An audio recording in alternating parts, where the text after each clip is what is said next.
દર્શક મિત્રો, મહામંથન મંતવ્ય ન્યૂઝમાં આપનું સ્વાગત છે।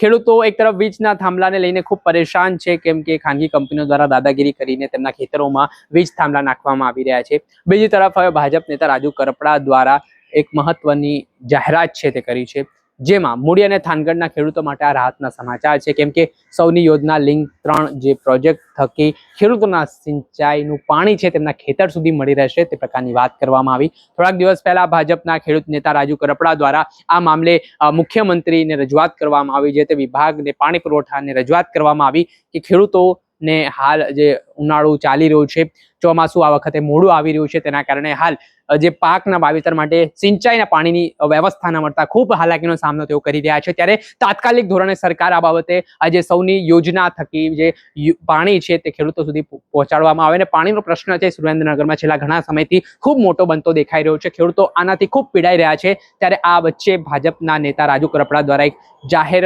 નિવેદન આપવામાં આવ્યું છે, તેમાં ક્યારે આ ખેડૂતોને પાણી મળવાનું છે તે સાંભળો। નમસ્કાર સાથીઓ, જય કિસાન।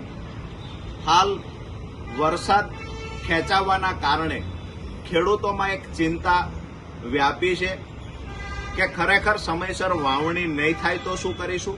પશુપાલકોમાં પણ ચિંતા છે કે તમામ તળાવ અને ચેકડેમોની અંદર પાણી ખાલી થયા છે, તમામ જળાશયો આજે સુકાયા છે।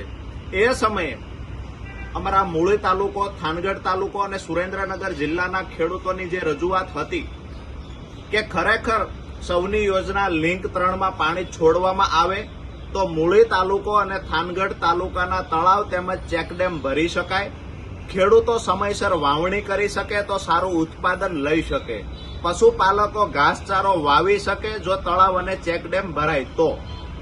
ગઈકાલે માન્ય મુખ્યમંત્રી શ્રી ભૂપેન્દ્રભાઈ પટેલ અને માન્ય મંત્રી શ્રી ઈશ્વરસિંહ પટેલને આ મુદ્દે અમે રજૂઆત કરી। રજૂઆત કરતાની સાથે જ ગઈકાલે અધિકારીઓને સૂચના આપવામાં આવી અને આજની તારીખ એટલે કે 17/6/2026ના રોજ આજથી જ સૌની યોજના લિંક 3 ચાલુ થઈ જશે અને સ્કાવરવાલથી તળાવ તેમજ ચેકડેમ મૂળી તાલુકાના અને થાનગઢ તાલુકાના ભરવામાં આવશે। આ તકે ખાસ કરી માન્ય મંત્રીશ્રીનો હું મૂળી અને થાનગઢના ખેડૂતો વતી હૃદયથી આભાર વ્યક્ત કરું છું। ખેડૂતોને સમયસર વાવણી થઈ શકશે, પશુપાલકોને પશુઓ માટે ઘાસચારાનું વાવેતર થઈ શકશે અને ખેડૂત સારું ઉત્પાદન લઈ શકશે।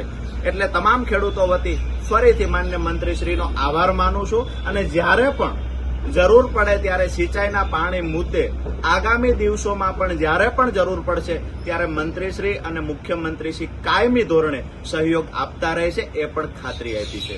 આભાર, જય કિસાન। જે આપે સાંભળ્યા હતા ખેડૂત નેતા રાજુ કરપડાને, હાલ તેમનું નિવેદન સામે આવ્યું છે ને તેમણે ખુશીના સમાચાર વ્યક્ત કરીને વાત કરતા કહ્યું કે આગામી દિવસોમાં સરકારે જે યોજના બનાવી છે તેના સંદર્ભમાં હવે તમામ ખેડૂતોને પાણી મળશે, જેના કારણે લોકોને સમયસર વાવેતર થઈ શકે અને વાવણી પાકની થઈ શકે તે માટેની વ્યવસ્થા થઈ છે। જોવાનું રહ્યું કે વીજ થાંભલાને લઈને આમ ભાજપના નેતા રાજુ કરપડા ક્યારે આ પ્રકારે આક્રમક જોવા મળશે। દર્શક મિત્રો, આવા જ વિડીયો જોવા માટે મહામંથન મંતવ્ય ન્યૂઝ જોતા રહો, લાઈક કરો, શેર કરો।